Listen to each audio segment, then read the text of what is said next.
حضرت عمر کا مرتبہ اور مقام یہ ہے کہ نبی کریم علیہ السلام نے فرمایا کہ جبریل امین 950 سال میرے عمر کی شان بیان کرے تو عمر کی شان ختم نہیں ہوتی۔ 950 سال اگر حضرت جبریل بھی بیان کریں تو یہ مقام ہے سیدنا فاروق اعظم۔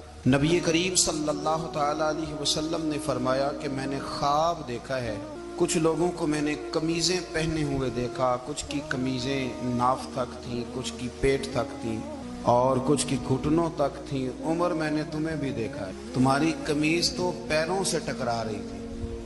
تو حضرت عمر کہنے لگے حضور خواب کوئی دیکھتا ہے، تعبیر کوئی بتاتا ہے، پر یہاں کمال یہ ہے کہ خواب بھی آپ نے بتایا ہے، تعبیر بھی آپ ہی بتائیں گے۔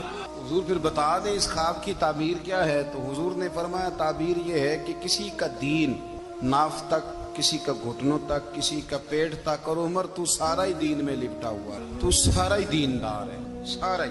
حضرت عمر فاروق رضی اللہ تعالیٰ عنہ آئیڈیل ہیں، ایک ہیرو ہیں۔ حضرت عمر فاروق کی زندگی میں جو چیز آپ کو بہت زیادہ ملے گی نا، وہ یہ ہے کہ آپ نے جتنا کڑا احتساب محاسبہ باہر والوں کا کیا ہے نا، اس سے زیادہ بڑھ کے اپنا اور اپنے گھر والوں کا کیا۔ تو حضرت عمر کے بیٹے گزر رہا تھا تو حضرت ابو موسیٰ اشعری کہتے ہیں میں نے صفائی کی تو 1 دینار نکلا، تو میں نے وہ 1 دینار نا حضرت عمر کے بیٹے کو دے دیا۔ میں نے کہا لو بیٹا اپنے چچا کی طرف سے تحفہ۔ تو گھر جا کے انہوں نے حضرت عمر کو بتایا کہ چچا نے پیسے دیے ہیں، چھوٹے بچے تھے۔ حضرت عمر نے حضرت ابو موسیٰ اشعری کو بلا لیا اور بلا کے فرمانے لگے میں تو تمہیں اپنا دوست جانتا تھا اور تو نے میری اولاد کو ہی دنیا دار بنانا شروع کر دیا، میرے بچوں کو ہی تم نے دنیا دار پیسوں پہ لگانا شروع کر دیا، میں تو تمہیں یار سمجھتا تھا۔ فرمایا تمہیں چاہیے تھا میرے بیٹے کو نصیحت کرتے کہ بیٹا پیسوں سے رب راضی نہیں ہوتا، اس کی رضا والے کام کیے جائیں تو رب راضی ہو۔ اور فرمایا تمہیں کوئی اور گھر نہیں ملا تھا تباہ کرنے کے لیے، میرا ہی گھر ملا تھا، اٹھاؤ اپنا دینار اور خبردار آج کے بعد میرے بچوں کے ساتھ یہ والی نیکی نہ کرنا۔ اور ہمارا کیا سٹیٹس ہے؟ دوستی ہے ہی اس سے جو تحفے زیادہ دے، جو بچوں کو خراب کرنے میں مدد زیادہ کرے، اس کے ساتھ یہ۔ حضرت عمر نے گھر پہ اور سب سے بڑھ کر اپنی ذات پہ جو کی، حضرت ابو مالک رضی اللہ تعالیٰ عنہ کہتے ہیں میں عمر کے پیچھے پیچھے ایک باغ میں گیا، اکثر اس باغ میں جایا کرتے تھے، اور عمر جا کے نا تو درخت کے نیچے بیٹھ گئے اور فرمانے لگے او امیر المومنین اللہ سے ڈر جا، ورنہ جس رب نے حکومت دی ہے وہ عذاب بھی بڑا دے، ڈر جا رب سے۔ کبھی ساری زندگی حضرت عمر نے اپنا کوئی تعارف نہیں کرایا، کبھی نہیں۔ ایک بندے نے آپ کے سامنے تعریف کر دی آپ کی تو فرمانے لگے تو خود بھی ہلاک ہوا اور مجھے بھی ہلاک کر دی، کیا ضرورت پڑی ہے میری تعریفیں کرنے کی؟ اتنی دیر میری تعریف میں لگائی، اللہ کا ذکر کرتا رب تجھے ثواب دیتا، حضور پہ درود پڑھتا تو رب تیرے اوپر رحمتیں نازل کرتا۔ کس چکر میں آج جتنا اچھی کوئی خوشامد کرے اتنی اچھی وزارت ملتی، جتنی اچھی اس کو جو ہے وہ چاپلوسی کرنی آیا درجہ بھی اسے اتنا ہی اچھا ملتا ہے۔ حضرت عمر فاروق رضی اللہ تعالیٰ عنہ آپ کے بیٹے کہتے ہیں، صاحب فتوح الشام نے لکھا ہے، آپ کے صاحبزادے کہتے ہیں میں نکلا تو میرے ابا جی نا اپنی پشت پر مشکیزہ رکھ کے کنویں سے پانی بھر کے آ رہے، میں دوڑ کے آگے گیا، میں نے کہا ابا جی مجھے دے دے۔ فرمانے لگے بیٹا تیرا کیا خیال ہے، کوئی اور نہیں تھا مشکیزہ بھر کے لانے کے لیے، تیرا کیا خیال ہے؟ کہا ابا جی بڑے لوگ تھے پر آپ کیوں اٹھا رہے ہیں؟ فرمانے لگے نفس نا ذرا میرا بڑا ہو گیا تھا، اسے ذرا ذلیل کر رہا ہوں، ذرا اپنا محاسبہ کر رہا ہوں، یہ مجھے کہہ رہا تھا تو بڑی چیز ہے، تو میں نا ابھی مشکیزہ گھر رکھ کے آؤں گا، پھر تیری ماں نے مجھے کہا ہے کہ گھر میں لکڑیاں کوئی نہیں جلانے کی، پھر میں جنگل سے لکڑیاں کاٹ کے لاؤں گا۔ امیر المومنین بن کے نا تو میرا نفس تھوڑا بڑا ہو گیا۔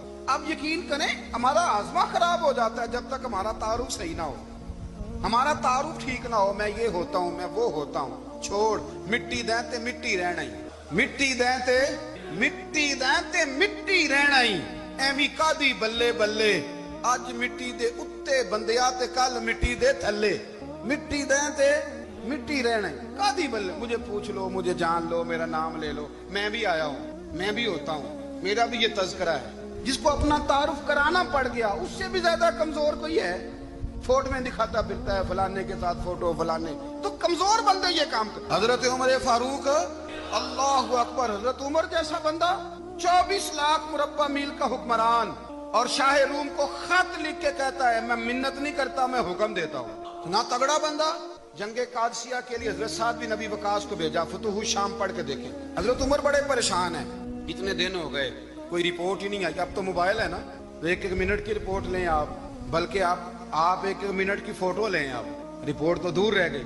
حضرت عمر فاروق رضی اللہ تعالیٰ عنہ بڑے پریشان ہیں کہ قادسیہ میں حضرت سعد بن ابی وقاص کے ساتھ لوگ جہاد کرنے گئے، رپورٹ کوئی نہیں آ رہی۔ اتنے پریشان تھے کہ باہر نکل کے نا اس رستے پہ بیٹھ جاتے جو رستہ قادسیہ کی طرف سے آتا تھا، جو بھی آتا جاتا پوچھتے جنگ کے کیا حالات ہیں۔ ادھر جب اللہ نے فتح دے دی نا تو حضرت سعد بن ابی وقاص رضی اللہ تعالیٰ عنہ نے ایک قاصد کو خط دے کے بھیجا، کہنے لگے عمر کے پاس جاؤ، انہیں اطلاع دو کہ الحمدللہ اللہ نے اسلام کو فتح عطا کر۔ یہ حضرت عمر کو جا کے دینا، وہ بڑے پریشان ہوں گے۔ وہ جو اس زمانے میں اس طرح ہوتا تھا کہ کئی دور دور سے صحابہ جو دوسرے شہروں کے ملکوں کے رہنے والے ہوتے تھے وہ بھی آ کے شامل ہو جاتے تھے جہاد میں۔ کوئی ایک دفعہ مدینے آیا، کوئی 2 دفعہ آیا، پھر اپنے اپنے علاقوں میں بہت سارے لوگوں نے زیادہ دفعہ حضرت عمر کو دیکھا بھی نہیں تھا۔ وہ جو قاصد خط لے کے آیا تھا نا، اس نے ایک آدھ دفعہ دیکھا تھا، حضرت عمر بوڑھے ہو گئے، وہ پہچانتا نہیں تھا۔ ادھر سے وہ خط لے کے آ گیا، حضرت عمر مدینے سے باہر نکل کے اس روڈ پہ بیٹھے تھے جو قادسیہ سے آتا تھا۔ جب وہ اس آدمی کو آتے دیکھا تو حضرت عمر اٹھ کے کھڑے ہو گئے، فرمانے لگے قادسیہ سے آ رہے ہو؟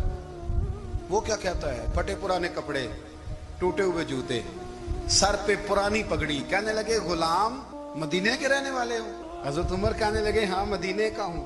کہا میں قادسیہ سے آیا ہوں، الحمدللہ اللہ نے اسلام کو فتح دے دی ہے، الحمدللہ کفر کی کمر ٹوٹ گئی ہے۔ اس نے یہ بات کر کے تو گھوڑے کو ایڑی لگائی، گھوڑا دوڑنے لگا مدینے کے، حضرت عمر بھی ساتھ ساتھ دوڑ رہے ہیں۔ فرمانے لگے اچھا بتاؤ خالد بن ولید کا کیا حال ہے؟ تھوڑا آگے جا کے فرمانے لگے اسامہ بن زید کیسے ہے؟ وہ کہتے ہیں ٹھیک ہے۔ پھر اس نے اور گھوڑا، عمر ساتھ ساتھ دوڑ رہے ہیں، ساتھ ساتھ 24 لاکھ مربع میل کا حکمران، ایک جوتا پیر سے نکل گیا، عمر دوڑ رہے ہیں۔ آگے جا کے پوچھتے ہیں سعد بن ابی وقاص کا کیا حال ہے؟ کہا حضور وہ بھی ٹھیک ہے۔ کتنے لوگ میرے شہید ہو گئے مسلمانوں میں سے؟ کہنے لگا صحیح گنتی کا نہیں پتا، یہ لفظ ادا ہوتے ہوتے مدینے کی سرحد آ گئی۔ لوگوں نے عمر کو گھوڑے کے ساتھ دوڑتے دیکھا تو کہا امیر المومنین کیوں دوڑ رہے ہیں؟ وہ غلام چھلانگ لگا کے نیچے آیا، قدموں میں بیٹھ گیا، کہنے لگا حضور آپ نے بتایا ہی نہیں آپ امیر المومنین ہیں۔ آپ فرمانے لگے کیا بتاتا؟ میں تو اونٹ چرانے والے کا پتر ہوں، کیا بتاتا؟ وہ عمر ہوں جس نے اپنے گناہوں کا حساب دینا ہے، کیا بتاتا؟ جو سعد بن ابی وقاص کو جہاد پہ بھیج کے خود بزدلوں کی طرح گھر میں بیٹھا ہے، کیا بتاتا؟ کوئی حیثیت نہیں، کوئی تار۔ تو نے اچھا کیا، تو مجاہد تھا، مجھے ساتھ ساتھ دوڑا، تو نے اچھا کیا۔ جتنے لوگ تھے چیخے مار کے رونے لگے۔ حضرت فاروق اعظم سے کہنے لگے عمر جب تک تیرے جلوے رہیں گے اللہ کامیابیاں ہی عطا فرمائے گا، جب تک تیرا رنگ رہے گا اللہ تعالیٰ نوازتا ہی رہے گا۔ کچھ نہیں کبھی اپنا آپ ظاہر ہی نہیں کیا۔ بہت بڑے تھے، بہت بڑے تھے حضرت عمر، بڑے تھے۔ حضرت ابو رافع غلام تھے، قرآن پاک بڑا سونا پڑھتے۔ حضرت عمر جب بھی انہیں ملتے کہتے ابو رافع تو عمر سے اچھا ہے، قرآن بڑا شاندار پڑھتا۔ تو وہ کہتے حضور اگر میں قرآن صحیح پڑھتا ہوں تو آپ کو قرآن کی تشریح زیادہ صحیح آتی ہے، آپ بھی تو مجھ سے افضل ہیں۔ تو آپ فرماتے نہیں پھر بھی تو مجھ سے افضل ہے۔ کیوں؟ اس لیے کہ تو اپنے آقا کی نوکری بھی ٹھیک کرتا ہے اور رب کی عبادت بھی ٹھیک، اور مجھے خالی صرف عبادت کرنی ہوتی ہے وہ بھی ٹھیک نہیں کر پاتا۔ ساری زندگی اپنا محاسبہ، ساری زندگی اپنے گریبان میں دیکھا، ساری زندگی اپنے آپ کو پرکھا، اپنے آپ کو ٹٹولا۔ 62 سال عمر بیت گئی۔ حضرت حذیفہ بن یمان ایک صحابی تھے، میرے نبی کریم علیہ السلام نے ان سے راز کی باتیں کی۔ ہر بندے کا آزما ٹھیک نہیں ہوتا، سب سے راز کی بات نہیں کرنی چاہیے۔ حضرت حذیفہ بن یمان کہتے ہیں حضور راز کی باتیں بتاتے۔ مدینہ منورہ میں جو منافقین تھے ان کی لسٹ بھی نبی پاک نے حضرت حذیفہ بن یمان کو دی تھی۔ جب کوئی مشکوک آدمی مر جاتا نا تو صحابہ کہتے ہیں ہم دیکھتے اگر حضرت حذیفہ نے جنازہ پڑھا ہے تو ہم بھی جنازہ پڑھ لیتے۔ نبی پاک نے بھی کچھ جنازے نہیں پڑھے، ترمذی میں ہے، فرمایا عثمان سے جو بغض رکھے اس کا جنازہ نہیں پڑھیں گے۔ حضرت حذیفہ بن یمان اگر جنازہ پڑھتے تو لوگ پڑھتے، وہ نہ پڑھتے تو لوگ جنازہ نہ پڑھتے۔ حضرت حذیفہ بن یمان کہتے ہیں جناب عمر فاروق کی خلافت کے آخری ایام تھے، کچھ دنوں کے بعد وہ شہید ہو گئے۔ فرماتے آدھی رات کا وقت تھا، میں گھر میں سویا تھا بڑا بے فکر، اچانک میرے دروازے پہ دستک ہوئی، میں گھبرا کے اٹھا، اتنی رات کو کون آیا؟ کہتے ہیں قربان جاؤں، دروازے پہ گیا تو امیر المومنین فاروق اعظم دروازے پہ۔ میں نے کہا عمر کوئی حکم تھا تو مجھے بلا لیتے۔ کہنے لگے میں نا امیر بن کے نہیں آیا، تیرا ویر بن کے آیا ہوں۔ امیر المومنین کی حیثیت سے سرکاری کام سے بلاتا تو وہاں بلاتا، مجھے ایک ذاتی کام پڑ گیا۔ کہتے میں نے عمر کو گھر کی اندر بلا کے چارپائی پہ بٹھایا، میں نے کہا حضور میں غریب آدمی ہوں، میں کیا آپ کے کام آ سکتا ہوں؟ تو کہتے ہیں انہوں نے نا مجھے ساتھ بٹھا لیا، پھر میرا ہاتھ پکڑ لیا، کہنے لگے تو عمر کو جانتا ہے؟ عمر جھوٹ نہیں بولتا، تو جانتا ہے عمر وعدوں کا پکا ہے؟ کہا حضور جانتا ہوں۔ کہا میں اس وقت آیا ہوں جب دیکھ بھی کوئی نہیں رہا،